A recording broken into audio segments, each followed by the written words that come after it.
My name is Hazel. I am 58 years old. For more than 3 decades, my heart has lived in 2 places. One is a tidy, sun-filled apartment in the city where the maple trees turn to fire every autumn outside my window. The other is my true north, a white clapboard country house with a wide, welcoming porch perched on 3 gently sloping acres at the edge of Miller's Pond. My late husband Samuel and I bought that land when we were barely 30, our hands calloused from planting the first saplings that are now towering oaks. We built that house around us, around our dreams, and later around the joyous chaos of our little boy Daniel.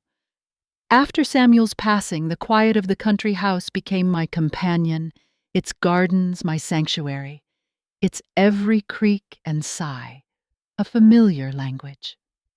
This weekend, my Daniel was marrying Chloe. Standing in my city kitchen that morning, arranging lilies in a vase, my heart was a tangled knot of a mother's pride and a deep, unspoken loneliness. The rehearsal dinner the night before had been lovely, but something about the way Chloe had examined the heirloom pearl necklace I wore, her fingers almost brushing the stones as she called them quaint, had left a strange metallic taste in my mouth. It was the first tiny fissure in my happiness, a whisper so faint I almost dismissed it, a whisper about belonging, about legacy, and about the quiet, calculating way some people inventory the things they want. Before I share with you how that whisper became a roar that changed everything, I truly want to know who is out there listening. Where are you right now? If you have ever cherished a place that felt like an extension of your own soul, a refuge built from memory and love, let me know you are here. Hit that like button so I know this story matters, and subscribe to join me as I walk through what happened next. Your presence means the world. The wedding day unfolded like a perfect, delicate film.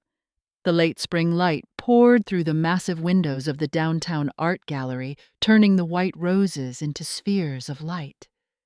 I remember smoothing the skirt of my lavender dress, a color Samuel had always said brought out the gray in my eyes, and feeling a wave of such profound love for my son. It was almost painful. When Daniel turned to watch Chloe walk down the aisle, his face was a map of pure, unguarded joy. She was breathtaking, a vision of modern elegance, in a gown that seemed sculpted from moonlight. Everything was flawless. The vows, the music, the bubbles they blew instead of rice. My best friend Marjorie squeezed my hand throughout her presence, a steady anchor. Then came the toasts. Daniel spoke from the heart, his voice cracking as he thanked me, calling me his rock. I blinked back hot tears. Then Chloe rose, champagne flute in hand. Her speech was polished, graceful. She spoke of building the future, of creating a home together. We are so excited to clear away the old, to make beautiful new space, she said, her smile radiant. As she spoke, the word clear, her gaze bright and purposeful, swept across the room and landed squarely on me for a heartbeat too long. A faint ripple of discomfort went through the guests at my table. My cousin Betty later said she thought it was a trick of the light. I tried to shake it off, attributing it to nerves. But later, during the dancing, I went to retrieve my pashmina from the coat check area. Passing a slightly open door to a private balcony lounge, I heard Chloe's distinctive light laugh. I paused, not meaning to eavesdrop, but the next words held me frozen. "Oh, Daniel's apartment is cute, I guess, for now," she was saying to someone, her voice crisp with conviction. "But the real gem is his mother's place out at Miller's Pond.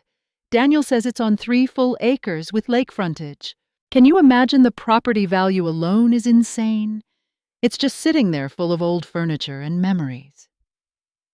There was a murmur of agreement from her friend. "Such a waste." Chloe sighed, and I could picture her shaking her head. So much untapped potential. I stood there in the dim hallway, the silky fabric of my shawl clutched in my cold fingers.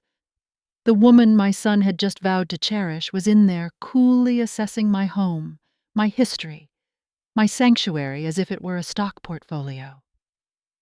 The music from the ballroom seemed to warp and fade. I walked back to the party on unsteady legs, my smile a mechanical thing I had to remember to maintain. The seed of doubt was no longer a seed. It had sprouted dark, thorny tendrils. The weeks following the wedding were painted in shades of disquiet. Daniel and Chloe settled into his now their city apartment, and the invitation for Sunday supper at my place felt like a required diplomatic visit. I cooked pot roast with carrots and little potatoes the way Daniel had loved since he was 10, the familiar aromas usually a comfort. Chloe arrived bearing an expensive bottle of wine and a bouquet of orchids, which felt strangely impersonal. Over dinner, her kindness had a pointed edge. "This building has so much character, Hazel," she remarked, her eyes not on me, but on the crown molding. "But 5 floors up without a doorman. And I noticed the elevator was out of service last week. That must be so difficult for you." Daniel glanced up from his plate. "Was it out?" "You didn't tell me that, Mom." "It was for a few hours the Frank from 3B and I took the stairs. It was fine," I said, my voice deliberately light. "See?" Chloe said, placing a gentle hand on Daniel's arm. "She's so independent, she won't even ask for help. That's what worries me. And that big house all alone by the lake, Daniel told me about the storm last winter that took down a tree near the roof. What if something happened?" Her concern was a blanket smothering and heavy. "I have good neighbors out there," I countered. "The Hendersons have been next door for 40 years. We look out for each other." "But it's not the same." Chloe pressed her smile sympathetic. "We've been talking and we have an idea. What if we helped you transition to a really wonderful senior community? There's one called Pleasant Meadows with a gorgeous garden and activities every day. You'd have so much more social engagement. And then we could take care of the lake house for you, fix it up, maybe even rent it out as a vacation property to help cover costs. You could visit whenever you wanted." The proposal hung in the air, fully formed. It wasn't a question. It was a presentation.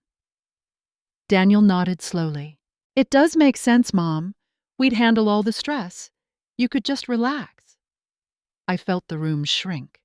They were a united front, and I was the project they had jointly decided to manage. "That house is not an investment property, Daniel," I said, my voice firmer now. "It's my home. Your father's and my home. The tree that came down is now firewood for next winter. I am not stressed. I am living my life." Chloe's expression softened into something pitying. "We just want what's best for your golden years." The phrase made me feel 100 years old. After they left, the silence in my apartment was deafening. I called Marjorie. "They've got it all figured out, Marge. My golden years mapped out on a spreadsheet." Daniel just sat there and let her talk about putting me in a home and turning Lakeview into a rental. Marjorie's response was immediate. "Hazel, you listen to me. That is your house. You breathe, you think, and then you do exactly what you need to do. Do not let them paint you into a corner." The invitation when it came was for a casual post-wedding grill-out at their apartment building, which had a shared rooftop terrace. A part of me wanted to decline to cite a headache, but a stronger, stubborn part needed to go. I needed to see my son. I needed to see if the man I raised was still in there somewhere, behind the husband who agreed with everything his wife said.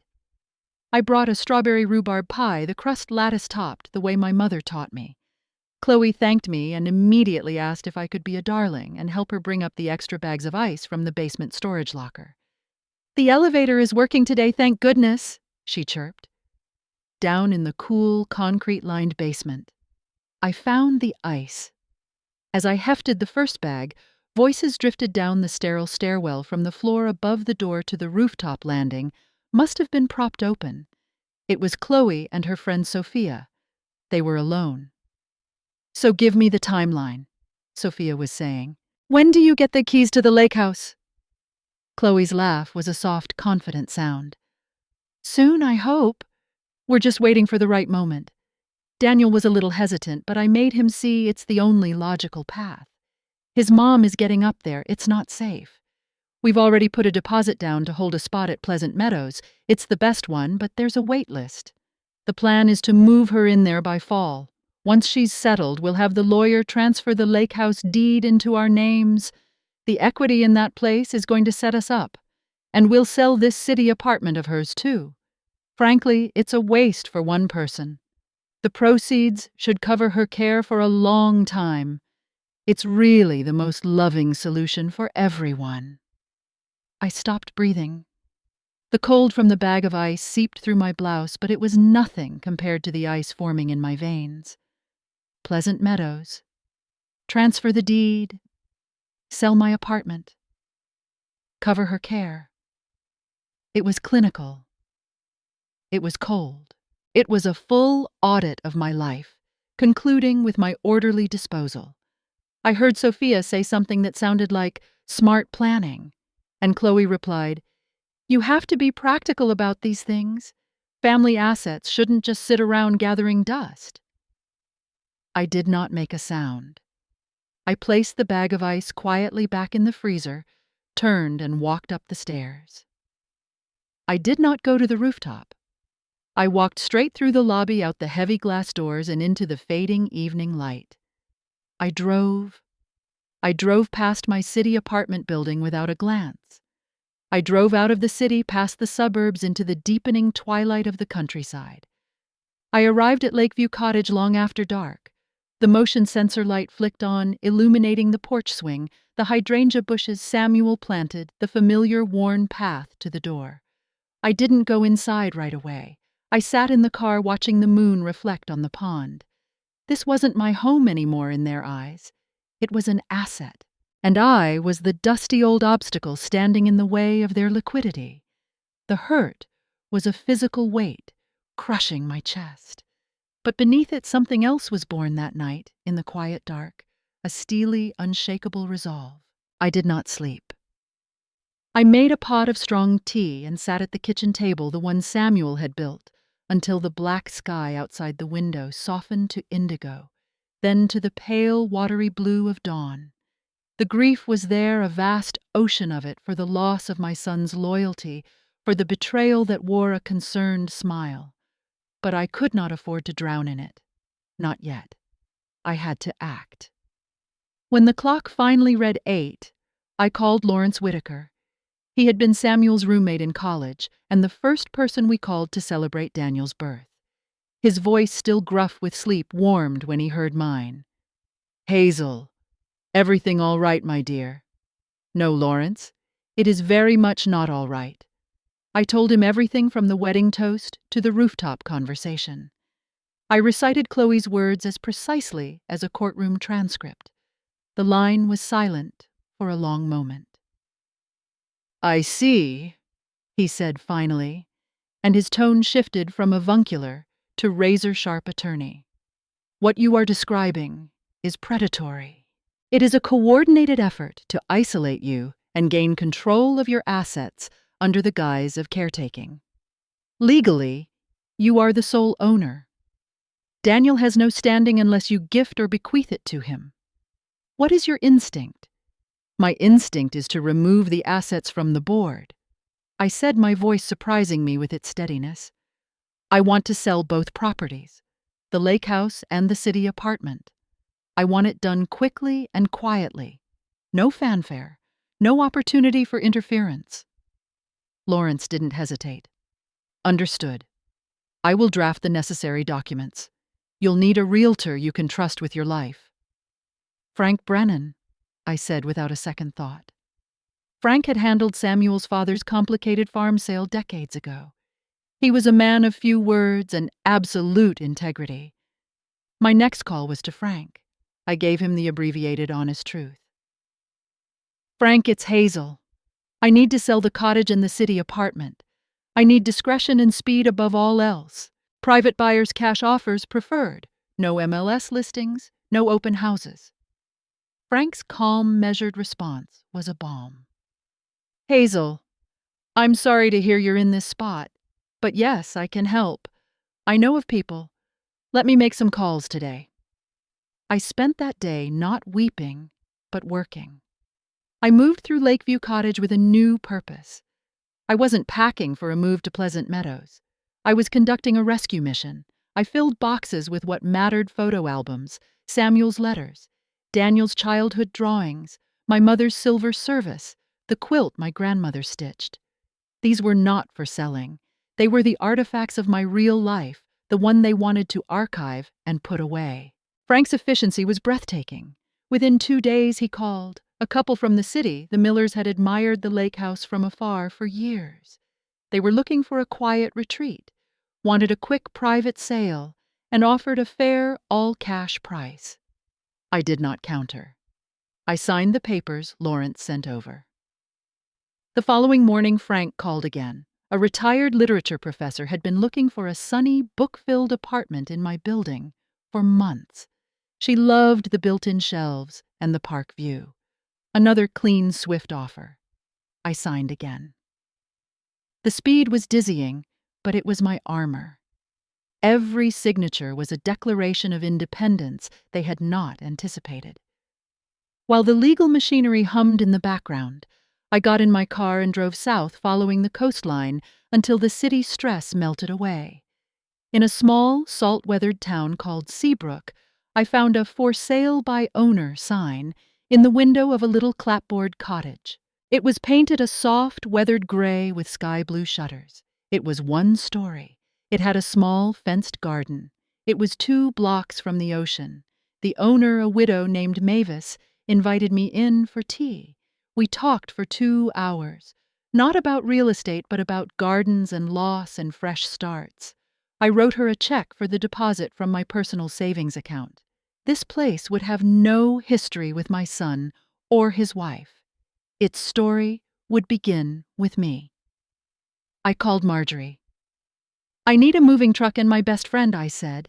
She arrived at the lake house with a rented van and a hug that lasted a full minute. We worked in focused silence, loading the boxes of my rescued life. As a final act, I took a piece of my monogrammed stationery and wrote a short, unambiguous note. "Daniel, you have chosen your path. I am now choosing mine. I need distance. Do not try to find me right now. I am safe. Mom." I left it on the clean kitchen counter next to the ceramic jar where he used to steal cookies. Then, with a finality that hurt more than any physical pain, I blocked both his number and Chloe's on my phone. It was a severing, clean and sharp. With Marjorie following in her car, I pulled out of the gravel driveway of Lakeview Cottage. I did not allow myself to look back at the porch swing at the oak tree at the pond. I kept my eyes on the road ahead, leading away from the past toward the vast, unknown promise of the sea. The silence was a heavy, new reality. For 1 full week, I unpacked boxes in my little Seabrook cottage, the roar of the ocean, a constant comforting soundtrack. I met my neighbor Eli when he came over to introduce himself and offer help with a stubborn window. I met Lorna at the little farmer's market. My new life was small, quiet, and entirely mine. The silence was broken by a call to Marjorie's phone. Her face told me who it was before she handed it over. "Mom!" Daniel's voice was a frantic jumble of confusion, anger, and fear. "What is happening? I drove out to the lake house, and there were strangers there. They said they just bought it, and Mrs. Gable in your building said your apartment is sold. What did you do? Where are you?" I walked out onto my tiny back patio, the salt air filling my lungs. "I heard you, Daniel," I said, my voice calm and flat. "The Sunday after your grill out. I was in the basement getting ice. I heard Chloe tell Sophia the entire plan. The deposit at Pleasant Meadows, transferring the deed, selling my apartment to pay for it. I heard it all." The sharp intake of breath on the other end was loud. You misunderstood," he stammered, the anger evaporating, replaced by a desperate, wheedling tone. "We were just brainstorming, talking about possibilities for down the road. You're taking it all wrong." "It did not sound hypothetical, Daniel. It sounded finalized. You were on board. She said you were finally on board." I let the phrase hang there ugly and undeniable. The line was quiet for so long I thought he'd hung up. Then came a sound I hadn't heard since he was a little boy, raw, ragged sobs. "I'm sorry, oh God, Mom, I'm so sorry." She made it sound so reasonable, so responsible, like we were being good, prudent people. I never meant for you to feel like we were pushing you out. His use of the word we was its own wound, but his anguish was real. "I know you didn't set out to hurt me," I said, my own eyes burning. "But you allowed yourself to be convinced that managing my life was your right. Our relationship now is up to you, but you need to understand this completely. Chloe will never be a beneficiary of anything that is mine. Not a dollar, not a teacup. And I will never live according to a schedule she drafts." I told him I was safe. I told him I was not ready for a visit. I told him I would reach out when I had found my footing. Then, before the conversation could spiral into more excuses or pleas, I said a gentle goodbye and handed the phone back to Marjorie. The connection was cut, but for the first time I felt a faint, fragile thread of something real might remain between us, stripped of pretense and manipulation. Life in Seabrook moves to the rhythm of the tides, not the frantic beat of the city or the seasonal cycles of the lake. My days have a new, gentle shape. I attend my watercolor class every Tuesday, and my seascapes are gloriously, messily awful, but the teacher says I have a feel for the mood of the water, which makes me smile.